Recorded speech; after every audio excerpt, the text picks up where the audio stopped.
हमला नाकाम रहा। 4 खुदकुश बमबार समेत 16 दहशतगर्द मारे गए। हमले के नतीजे में 13 बेगुनाह शहरी शहीद जबकि 32 जख्मी हो गए।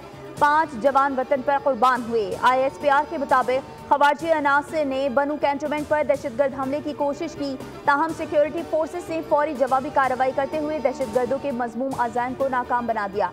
तर्जुमान पाक फौज के मुताबिक हमलावरों ने 2 बारूद से भरी गाड़ियां हिफाजती दीवार से टकराईं। पाक फौज के जवानों ने हमलावरों को निशाना बनाया और 16 दहशतगर्दों को हलाक कर दिया। तहकीकात में वाज़ेह तौर पर साबित हुआ है कि हमले में अफगान शहरी बराह रास्त मुलविस थे। मनसूबाबंदी और निगरानी अफगानिस्तान में मौजूद खवारिज के सरगना कर रहे थे। पाकिस्तान अपनी सरहदों के पार से होने वाले इन खतरात के जवाब में हर मुमकिन इक़दाम उठाने का हक महफूज रखता है।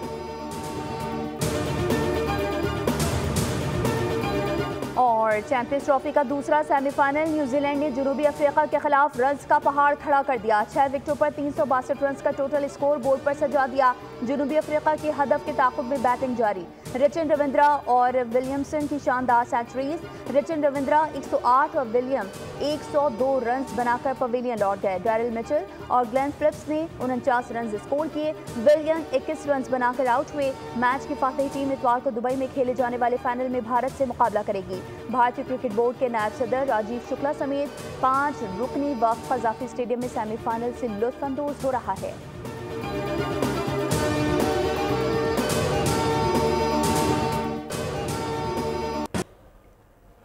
मुस्तफ़ा आमिर कत्ल केस से मुताल्लिक़ कौमी असम्बली की क़ायमा कमेटी बराए दाखिला का खुसूसी इजलास तलब कर लिया गया। इजलास 7 फरवरी को कराची में होगा। सदारत क़ायमा कमेटी के चेयरमैन कादिर पटेल करेंगे। पुलिस हुकाम तफ्तीश पर ब्रीफिंग देंगे। FIA टीम के मुल्ज़िम अरमुगान के घर तलाशी। 18 लैपटॉप्स और इलेक्ट्रॉनिक आलात बरामद। गाड़ी भी तहवील में ले ली गई। मुल्ज़िम अरमुगान की निगरानी सख्त कर दी गई।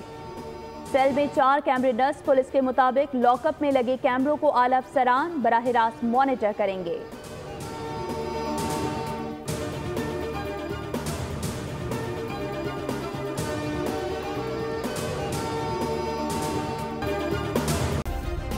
सब्सक्राइब करें और बेल दबाएं ताकि कोई खबर रह न जाए।